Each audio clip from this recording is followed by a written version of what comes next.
This is CGTN, China Global Television Network.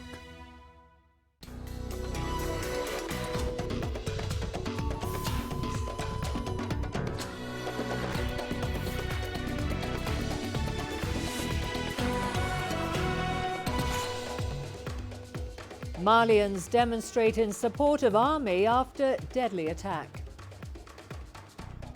Zimbabwean government sacks over 200 striking doctors. And President Kiir of South Sudan welcomes postponement of unity government deadline. Hello and welcome to CGTN. This is Africa Live and I'm Karen Roberts in Nairobi. Also coming up in the programme. In business, Zambia eyes honey export success. And in sports, Ethiopia's Lelisa Desisa and Kenya's Ruth Chepngetich claim Marathon Runners of the Year awards. We begin the bulletin in Mali, where hundreds of demonstrators took to the streets to call for increased cooperation with French forces against terrorism. The march was also in support of the country's armed forces after more than 50 soldiers were killed in an attack on an army post in the north earlier this month. CGTN's Jane Keogh now reports. The attack in Indelimane, Menaka region on November the 1st started with shellfire from heavily armed and unidentified men. Later, the Islamic State claimed responsibility for the hit via its Amaq news agency. Mali has been in turmoil since Tuareg separatists and allied jihadists took control of more than half the country in a rebellion in 2012. The following year, French forces intervened to drive back the fighters. Some 4,000 troops are operating in the country. We are here in the streets to give our support to the army. Our soldiers are dying in the fields, and no one wants that. France needs to tell the truth. They say they came to help us, so they need to do that, or they go and we will do it ourselves. We have the United Nations Multidimensional Integration Stabilization Mission in Mali, the Barkhane anti-insurgent operation, but the killing keeps on happening. France needs to be clear and transparent towards the people of Mali. And also, our authorities need to equip our men in the field. The warplanes need to fly, otherwise the enemy will win. A 2015 peace deal signed by Mali's government and separatist groups has failed to end the violence.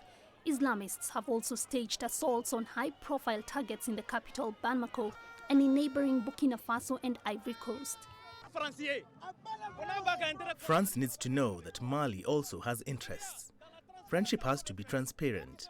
It needs to help us defeat terrorism so that Mali can be free. The UN Security Council has also deployed peacekeepers into Mali to assist in political process and security operations. However, since 2013, nearly 200 peacekeepers have been killed, making MINUSMA the deadliest UN mission in the world. Jane Keogh, CGTN. We head to Burkina Faso now, where at least 38 people were killed and dozens still remain unaccounted for, following an ambush on an armed convoy transporting staff from a Canadian-owned gold mine. Burkina Faso is among countries currently battling an Islamist insurgency, but the affiliation of those involved in Wednesday's attack remains unknown. CT10's Daniela Pearson has more. 12 of the injured have already been airlifted to a hospital in the capital, Ouagadougou. They are the victims of a deadly attack in Burkina Faso by gunmen who targeted a convoy of buses transporting the staff of Semafo, a Canadian-based mining firm. Sources say that about 250 workers travel under armed military escort each week to its Bungu mine located in the eastern part of the country. We know for now there are 38 dead and 63 wounded, some lightly, others seriously. Those are the figures we have for the moment. Our troops are on the ground because some people are missing. Some of them are miners. In any case, we are still searching for mine workers. Public officials say that the government has opened an investigation into the attack. We have come here, first of all, in the name of His Excellency, the President of Burkina Faso, to see the site alongside the authorities and pass on our encouragement, and also take stock of what happened and pass our solidarity on to the wounded here.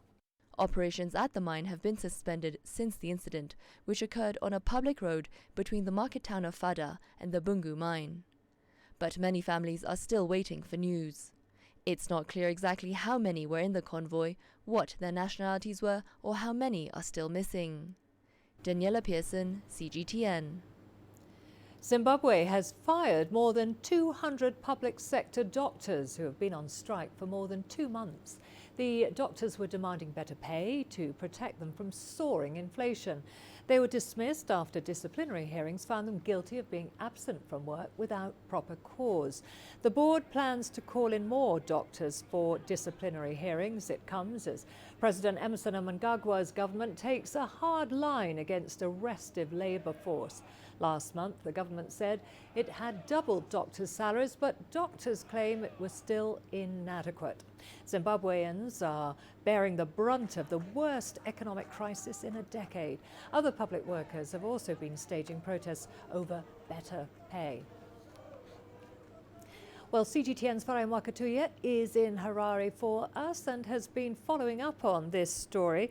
Farai, what is the situation in Zimbabwe right now?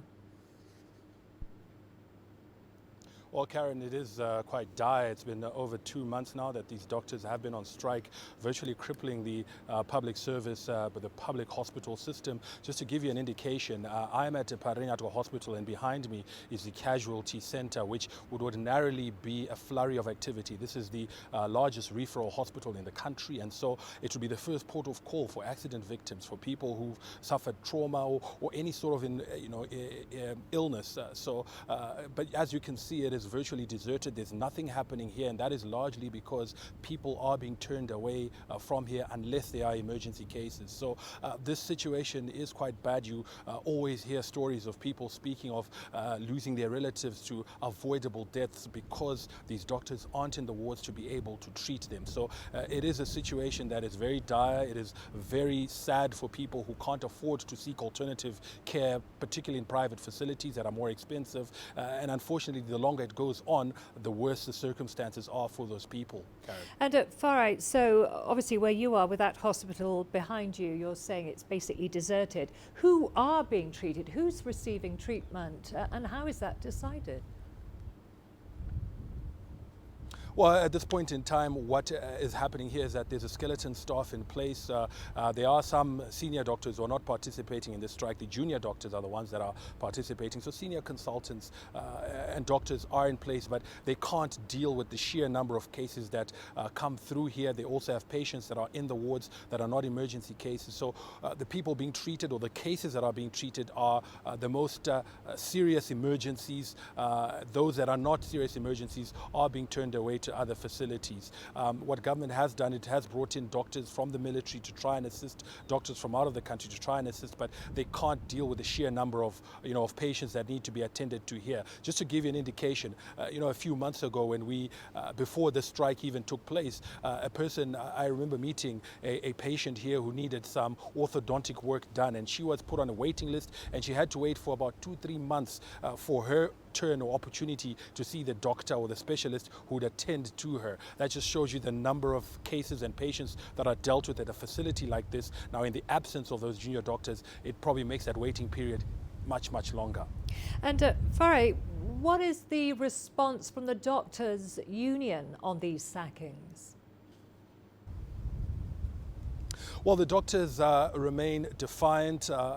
Just earlier this week, I spoke to one of the doctors who had received a letter to appear before the disciplinary committee, and he was defiant. He vowed that he's not going to attend that hearing because he insists he's done nothing wrong. His only crime is being broke, not being able to afford to go to work, and that is their plea. They insist that they need better pay to be able to go to work, and as it stands, these doctors say that they'll be a hazard to their patients because they'll be consumed with financial issues and lifestyle issues. But the position of these doctors remains, and that is defiant. I spoke earlier to the vice president, who is currently the acting president of the association and the union representing these doctors, about the response to this latest move, and here's what he had to say.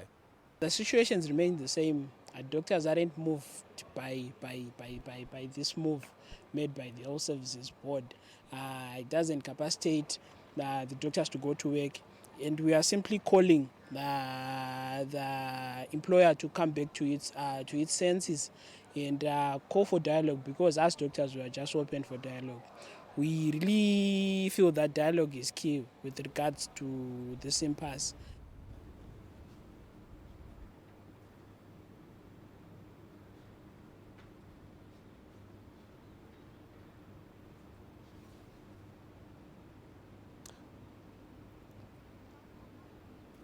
Okay, Well, thank Karen, you. that is the response from the doctors calling for negotiations. The last position from government was we can only go back to negotiate if you come back to work. So that is the impasse at this point in time, and we'll wait to see how it unfolds in the coming days. Okay, thank you very much, Farai. That was CGTN's Farai Wakatuya there for us in Harare in Zimbabwe. Moving on to other news now. South Sudan's President Salva Kiir says he accepts a delay of another 100 days in forming a unity government in order to avoid a return to war. The unity government was supposed to be formed by November the 12th, but differences remain between President Kiir and opposition leader Riek Machar, leading to a postponement. CGTN's Patrick Hoyt now reports. South Sudan's President Salva Kiir says his government accepts the blame for the slow implementation of the country's peace deal. I accepted it because the government did not honor its pledge to pay the remaining part of the $100 million to the National Pre-Transitional Period Committee for the implementation of the agreement.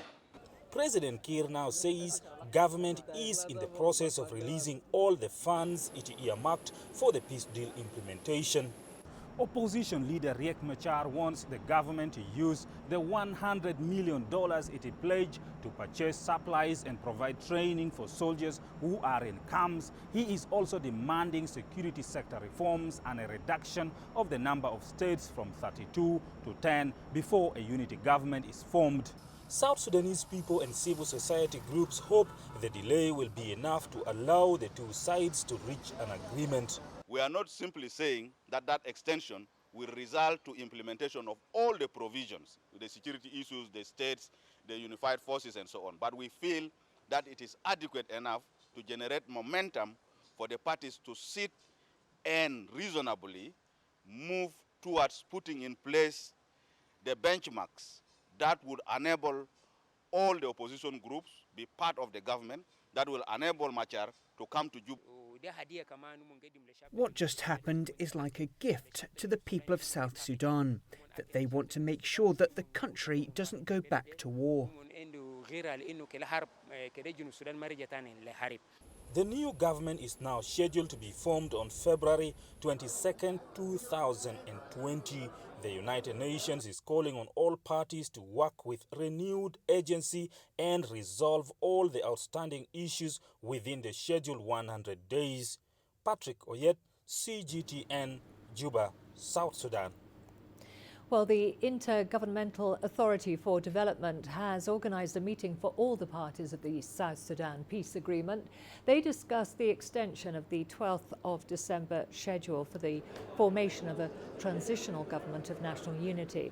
South Sudan President Salva Kiir and opposition leader Riek Machar agreed in a meeting in Uganda on the 7th of November to postpone the formation of the new government by 100 days. And this meeting is for consultation of the parties to the agreement of the South Sudan conflict. And today we are having all the parties to discuss about the way forward for the country and to discuss also the November 12th deadline. All the parties were not at the Entebbe meeting, so now it's their chance to discuss openly and make the deliberations on the way forward for the country. Well, staying with South Sudan, the United Nations is appealing for more than $60 million to provide humanitarian assistance to those affected by flooding in South Sudan. The UN says almost 1 million South Sudanese people are now displaced because of heavy rain and flooding. CGTN's Patrick Hoyt now reports. The United Nations says flooding has affected more than 900,000 people across South Sudan. The areas mostly affected are Jonglei, Eastern Equatoria, Upper Nile, Warrap and Northern Barghazal. The flooding is as a result of 3 months of unprecedented rainfall. It has caused mass displacement of people and disruption of basic services. Crops that sustain livelihoods are wiped out. Thousands of homes and shelters have also been destroyed. The United Nations says it fears contaminated water could spark an outbreak of disease. South Sudan's government has declared a state of emergency in flood-affected areas. The UN says it now needs $61 million to be able to respond to needs of the displaced population. But it doesn't have the money because this is money it did not budget for. The UN further says it projects that the rains will continue for about 4 more weeks. Patrick Oyet, CGTN, Juba, South Sudan. We are going to a short break now. Don't go away. Lots more to come, including UN warns of locust invasion in East and Horn of Africa regions. And Egyptians mark Prophet Muhammad holiday with sweet delicacies.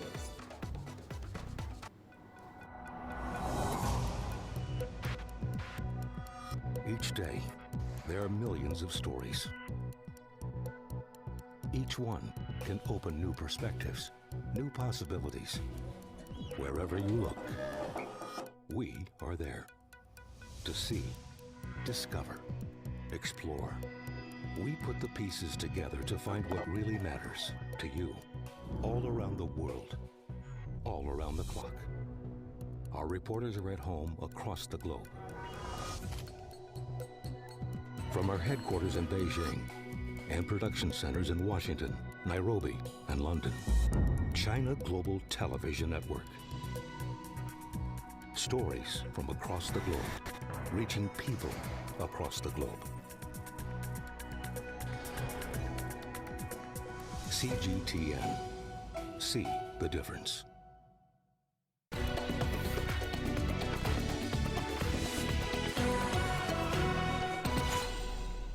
The President of the Democratic Republic of Congo, Félix Antoine Tshisekedi, will preside over the first Uganda DRC Business Forum in the capital, Kampala. This will be the highlight of his 3-day visit in the landlocked country. The one-day private sector-led event will discuss trade and investment opportunities between Uganda and DRC as the two look to promote bilateral trade. The DRC is one of the key export markets for Uganda's exports. Total exports for 2018 stood at $531 million. Security and an Ebola outbreak are expected to be other key discussion points with the host president, Yoweri Museveni. The United Nations and Ethiopia are working to scale up control of desert locusts that have invaded 4 of Ethiopia's 9 regions. Ground and aerial spraying of insecticide is ongoing in affected regions. However, the UN Food and Agriculture Organization is now warning Kenya, Sudan and Eritrea to be on alert over the possible spread of the locust invasion. CGTN's Coletta Wanjoy now reports from Ethiopia. Ethiopia is battling desert locust invasion since October. The UN Food and Agriculture Organization says between August and October 2019, 48,000 hectares of affected land was surveyed. So far, control of the hoppers has been done in only 21,000 hectares. The organization estimates that so far, the locusts have invaded 1.8 million tons of vegetation. The government is working with the Desert Locust Control Organization for Eastern Africa, an agency specialized in controlling pests. They have been doing aerial spraying of insecticide in affected areas. Government agencies are in charge of ground spraying. The experts say they may be able to control the invasion by mid-December if the control is consistent. But areas in northeastern Kenya, parts of Eritrea and Sudan's southern coast are on alert because they are prone to the invasion too. Coletta Wanjoy, CGTN, Addis Ababa, Ethiopia. Well, it's not the first time that Africa has suffered an infestation of locusts, and the warning issued by the Food and Agriculture Organization now raises fears of looming food shortages. Locust infestations are not new in Africa. Locusts' existence and their devastating effects on crops in the continent is cemented by the oral narratives tied to famines as a result of these invasions. However, the 2004 locust invasion that hit North Africa is considered as the worst in recent history, and it is linked to effects of climate change. In the said year, the region had experienced an unusual wet winter and spring, which was followed by a very dry season. The locust eggs that had been buried in the desert sands hatched in numbers, leading to millions of insects which descended on crops in the North and West African regions. The swarms of locusts would later spread into Libya and Algeria. However, Mauritania was the worst affected. In the Eastern and Horn of Africa regions, the warning is not a surprise at all. The ongoing heavy rains, which are also being tied to changing weather patterns, are creating a perfect environment for a locust infestation situation. The Horn of Africa is largely dry, and the eggs that have been buried in the sands have just got into contact with moisture from the rains, which will initiate hatching. And the lush green vegetation that is now flourishing as a result of the downpour could provide the first food for the locusts, leading to a regional threat. Previous data from the Food and Agriculture Organization indicate that northern Eritrea is the main breeding point for locusts in the region. The most affected nations could be Somalia, Ethiopia, Djibouti and parts of northern Kenya, and parts of South Sudan that border with Ethiopia and Kenya. Laura Walubengo, CGTN.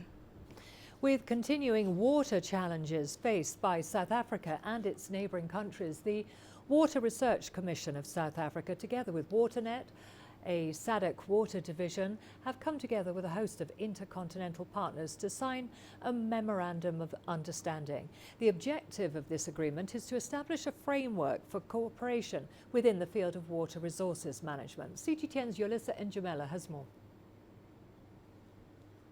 Access to water in the Southern African Development Community remains a growing concern. This as a result of many factors. These include lack of improved water infrastructure in the region.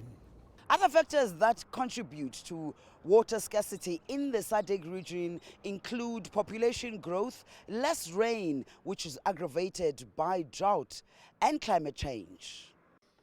This gathering of experts is part of seeking solutions to these problems. They have signed an agreement to cooperate in seeking solutions. The objective of this agreement is to establish a framework for cooperation enabling scientific research and technology exchange, capacity building, outreach, and exchanges of experience and knowledge in the Southern and Eastern Africa region within the field of water resources management.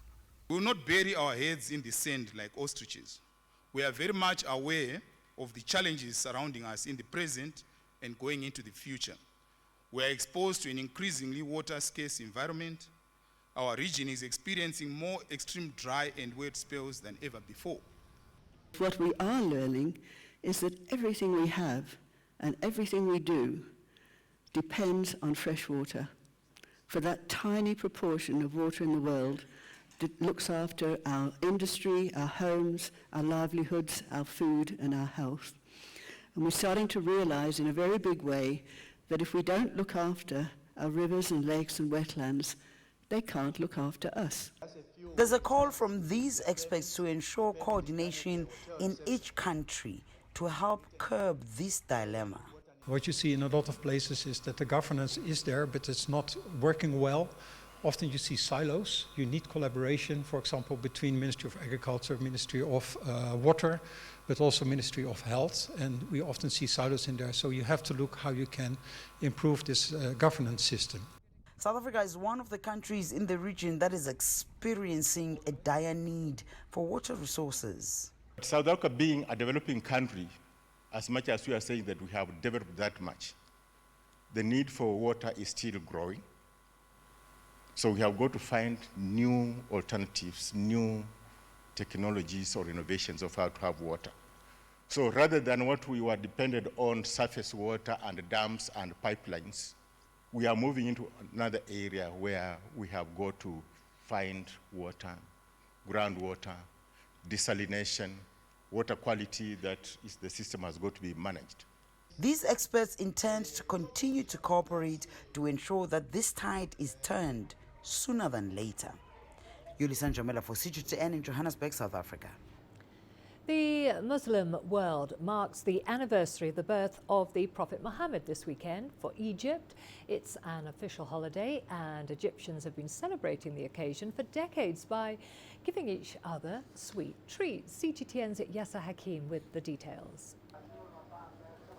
Most celebrations in Egypt are linked with food items. For the birth of the Prophet Muhammad anniversary, it's the birthday sweets. Every year, I come to buy sweets for the family. There are a lot of choices, but we prefer Turkish delights and almonds. The Prophet's birthday sweets are a main ingredient of the annual celebration. There are different types. You choose the mix you want, packed and delivered for you. There is a wide variety of Prophet birthday sweets: hazelnuts, walnuts, and the most popular are honey-coated sugar pieces and sugar-coated sesame seeds. Prices this year have dropped by over 30% because of the drop in sugar prices internationally. Also, because of the stronger Egyptian pound against the dollar this year, it has pulled the prices down, so the sales are much better too. These sweets are usually produced especially for the occasion at dozens of shops around the country, such as this one. We begin preparations 50 days before the Prophet's anniversary. We bring all the ingredients here: the sugar, honey, nuts, and the rest of the raw materials. The mix is done here and then packaged for sale at the shops.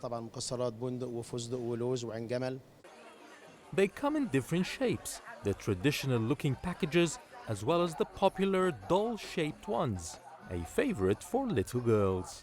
Yes, Hakim for CGTN, Cairo.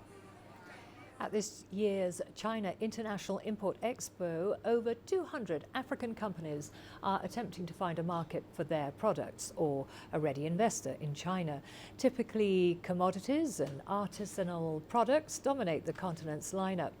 Ocha Okoronkwa takes a look at a few of their stores. Innovation is one of the key themes you'll find at this year's China International Import Expo. Damien Michael is here to showcase a new gadget called Green Test. It uses technology to address the growing need to know the amount of chemicals we ingest in our food and in our water. So we insert the device into the apple and we press test, and it'll give you a reading. As you can see, it's under 30, so it'll be safe to consume. Nitrates are known to cause diseases like cancer, Alzheimer's, and various other ones. And basically, Green Test is there to help consumers test their food before they consume them to reduce the risk of disease. Damien is a South African small and medium enterprise. His aim is to find a Chinese partner who can help in the distribution of his gadget, not just in China, but globally. This device is actually manufactured in Shenzhen, and as a South African company, we want to enter the Chinese market.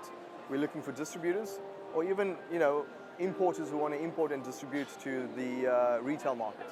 So that's ideally what we're looking for. We want to have long-standing good relationships, and we want to build these relationships so that we can actually achieve a global goal together. Like Damien, there are a number of African businesses at this year's expo looking for a ready market for high-quality, value-added goods. That includes already processed and packaged agricultural products, such as shea butter and cashew nuts. First thing, why I came here, first reason, is because I really want to learn about the Chinese market. It's a market I really don't know, and I wanted to know if my product can fit to the market. That's why I'm here. And I'm really happy to see that they know about peanuts, they know about cashew, but all the innovation I have on my product is something new for them. And the second thing is I really want to have a client here because I'm growing, my company is growing, and I'm everywhere in Senegal. I'm trying to be in West Africa, like in Abidjan, Côte d'Ivoire, in Europe, and why not Chinese? The first thing, that's why I'm here, to show the Chinese people our product. I know they don't know the baobab, but if you show them, if you ask them to try our product, after a few months or after a few years, they're gonna see the benefit to use our product. A popular product at the expo is this Tunisian branded olive oil. The country is the world's third largest exporter, and for decades the commodity has been shipped in bulk to markets like China. Well, these local producers are here to compete for shelf space with Italian and Spanish brands. We try to find more serious and people who are convinced by our product to work as a partner to promote the product.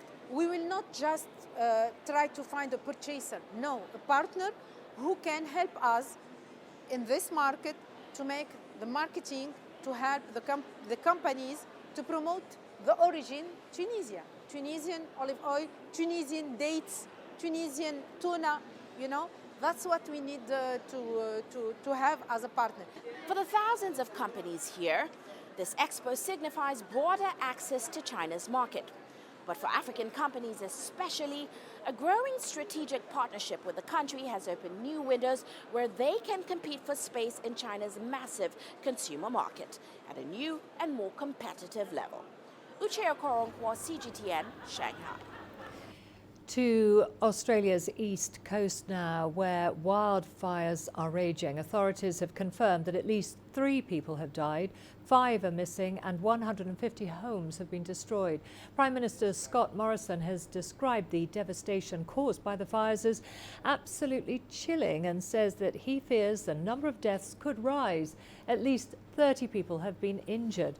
Firefighters have warned that danger remains high, with severe drought hitting many areas in a season regularly marked by frequent bushfires. Thousands of people have been evacuated from Australia's Sunshine Coast tourist destinations.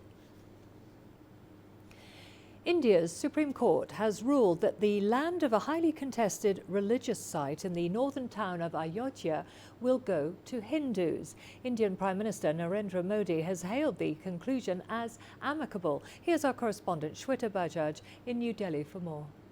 The Supreme Court judgment basically says that the land belongs to Hindu and a mandir would be, and a temple would be built there. A trust would be established. 3 months have been given to do that. Meanwhile, a fine balancing act really by the Indian Supreme Court. They have also said there would be an alternate land which will also be at a place of prominence for the Muslims, and it is up to the board there to decide whether they would like to build a mosque on that. So all in all, really a very fine balance being struck between to make sure that the communal sensitivity here in India doesn't get out of hand. But what really happened in 1992 was that a mosque that was at this particular site was demolished. That was followed by riots.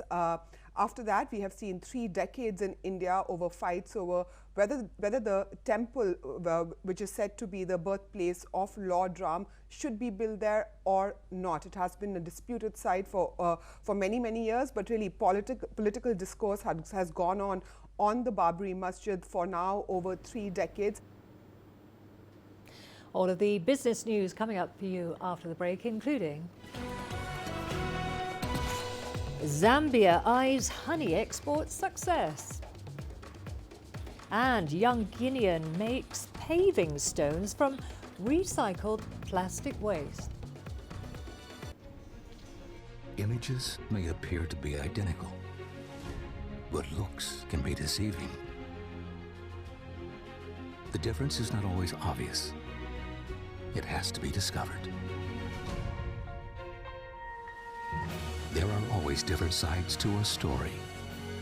We put the focus on the details. To see more, to understand better. CGTN. See the difference.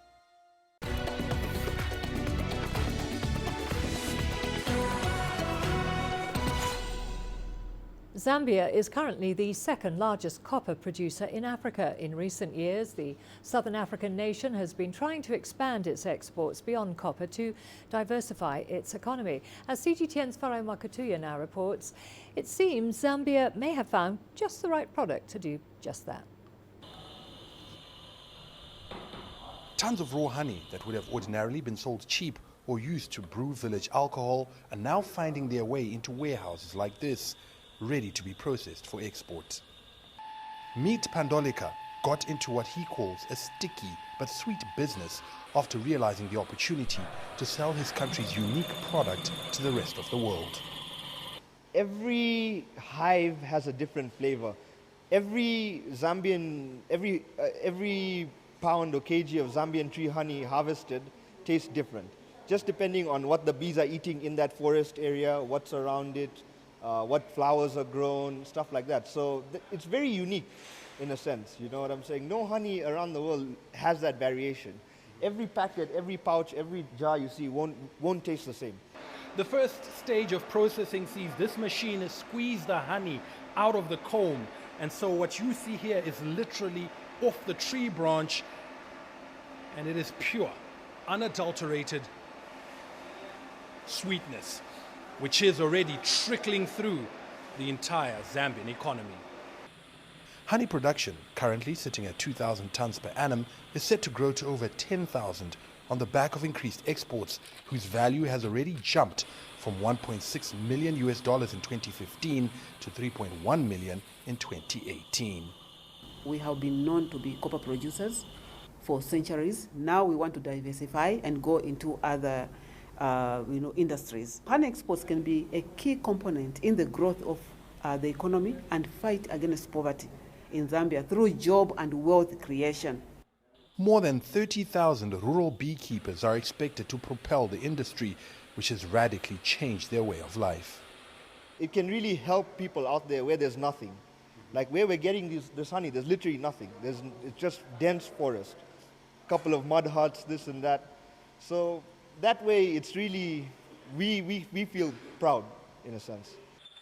As does the nation, that's abuzz with anticipation about the prospects for the future.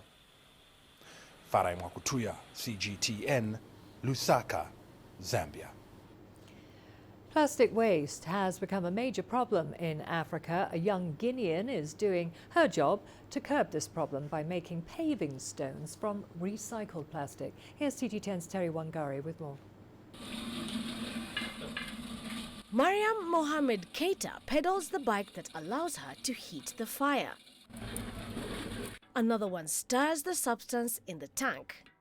In just 6 months, Mariam's company was able to recycle 5 tons of plastic in the Guinean capital, Conakry. Her workshop began almost by chance. During a walk in search for jobs, I noticed piles of plastic throughout the capital. That's how I decided to do something to change this image. I explained the project to my husband, and together we reflected and went on cobblestones production because no one has yet thought of this project in Guinea. Mariam and her team work 7 hours a day to make 40 cobbles. At Binedu Global Services, the square meter of the plastic cobble is sold for about $6 against $7 for cement pavers. The young Guinean entrepreneur says she has taken into account the risks of turning plastic waste into cobblestones in her project. My only goal was to set up the company while taking into account the protection of the environment through pollution prevention. I spoke with an environmentalist friend of mine about the impact of my project. It was about assessing the negative and positive sides. All plastics collected will no longer be in gutters. This is already a step in the sanitation of Conakry. Some analysts find the project of processing plastic waste into pavers innovative but dangerous. According to them, the black carbon released by the combustion of plastics contributes to climate change and air pollution, which could increase the risk of acute respiratory diseases and chronic diseases such as lung cancer. In order to stop talking about plastics in our society, focus must be on the production of biodegradable waste. It's also about influeing or creating measures that encourage companies to recycle or reuse in their value chains. But plastic packaging companies must also be able to reuse their packaging. That's to say, when a customer buys a product and he comes back with the same plastic bag at the next purchase, he receives a discount on the purchase price.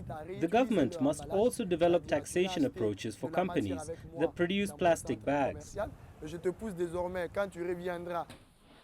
Thanks to her leadership, Mariam and her team have managed to make some deals with private companies and individuals. Today, she plans to expand her business within the country while spreading awareness on the dangers of plastic waste in the West African nation. Terry Wangari, CGTN. Ghana is the second largest producer of cocoa in the world, but it spends more than $45 million every year importing chocolate. Chocolatiers say it's because of restrictive laws on the purchase of cocoa beans. CG10's Nabil Ahmed Rufai met one young entrepreneur determined to increase chocolate making in Ghana. Organic, locally sourced and handmade, Kiir of South started producing chocolates in 2013. About 6 years ago, whenever I take my chocolates round, people would doubt if I actually made the chocolate. But I believe we have come far, because now it's easier to convince someone that you can actually make chocolates in Ghana. But she says there is still a long way to go. Despite having a rich natural resource, Ghana still spends $45 million importing chocolate every year. Kiir wants to help to reduce that. Kiir produces 30 kilograms of chocolate a day, but she's hoping to expand the business so she can increase that to 1 ton daily. Although Ghana is the second largest producer of cocoa in the world, Kiir is not able to access cocoa beans directly from farmers for her chocolate production. The Ghana Cocoa Board controls the sale of the beans, so she has to rely on more expensive semi-finished cocoa products, which she says increases her production costs. It is illegal to buy cocoa beans directly from the farmer. And if you want to go and buy from the organization that sells cocoa beans, the minimum is so high that you can't buy it. She says this deters many entrepreneurs from going into chocolate making. However, some researchers say chocolatiers may end up spending more in processing raw cocoa beans themselves if they were allowed to buy directly from farmers. Buying the semi-finished products suits their purpose, because they just need from that level and then continue onwards. But if there are people who really need the beans, they can buy from Cocoa Board. It is possible. Because now I know that Cocoa Marketing Company, CMC, has made it possible to buy smaller quantities from them if you should need it. Kiir of South says she's determined to continue making money from her country's tasty raw material. She exports her chocolate products to Liberia and Ivory Coast. It's her dream that whenever a Ghanaian takes a bite of chocolate, it would be one made locally by her. Nabil Ahmed Rufai, CGTN, Accra, Ghana. Old car tyres usually end up on waste dumps, but it's not every day you come across home furnishings made completely out of discarded rubber tyres. Here's CGTN's Hilary Ayesiga with the story of Karen Kiaza, a Ugandan artist who's customising a range of tables, chairs and centerpieces from used car tyres. A makeover for wheels. Karen Kiaza is crafting a mirror out of a tyre. She is passionate about conserving the environment. I'd say it was important, very important, especially in a country like ours where there is a lot of waste. You can't move from here up to there and don't find, a meter away and don't find a polythene bag lying around, aside from a tire. You know, tires are laying around in the city. Karen makes tables, chairs and a wide range of wall hangings, among other products. It takes about an hour for Karen to have a finished product like this one. And with more orders, she hopes to continue conserving the environment. She's been crafting furniture for 4 years now. I've upcycled more than 100 tires, could be more than 140, because one piece can take about 2 tires. If it's a chair, it takes about 3 tires. Karen is also training her peers to recycle tires. I am now employed. The money I get here helps me take care of my family. But they want to upgrade the technology so that they can attract more customers. On average, a finished piece costs between $15 to $50 and her customers are satisfied with the uniqueness of her products. The tires provide a uniqueness in the house because mostly we utilize timber to make furniture. But these wasted items make us save on the trees, save on color. Kampala City generates over 350,000 tons of waste every year. Only half of that is collected and disposed of. But with Karen's conservation drive, she hopes to make a difference by tapping into some of the uncollected waste to make Uganda a more eco-friendly country. Hilary Isga, CGTN, Kampala. We're going to a short break now. Lots more coming up, including De Beers explores wealth of design talent in Botswana, Namibia, South Africa and Canada.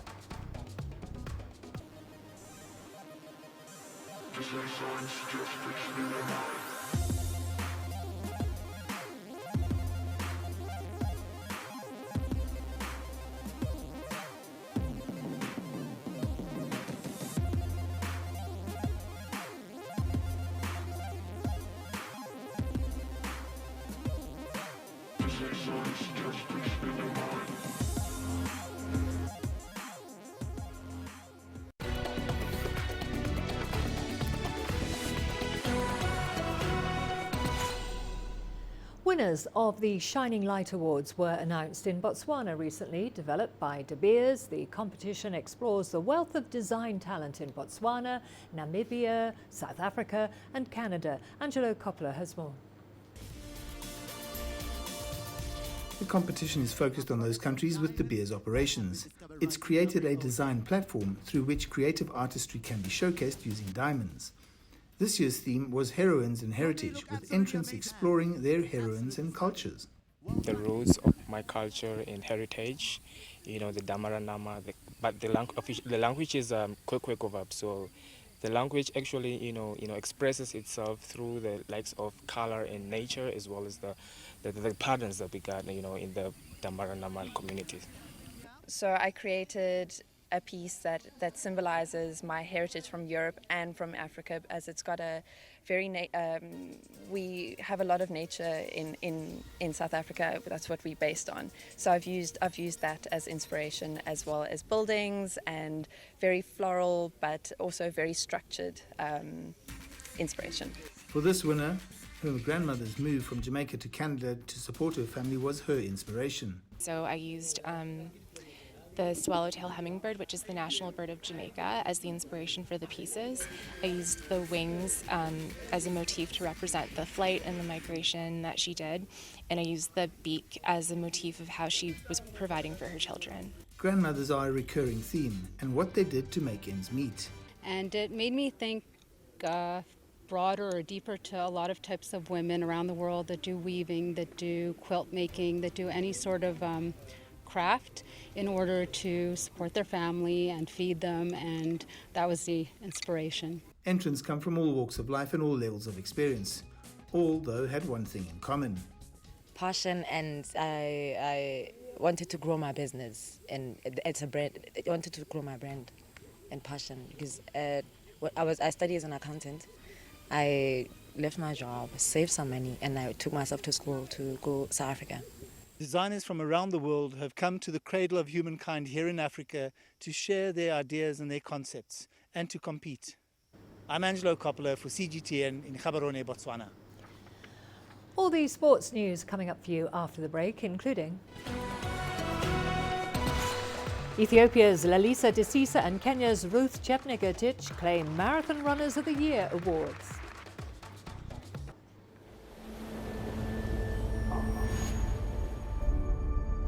How would you create your legend?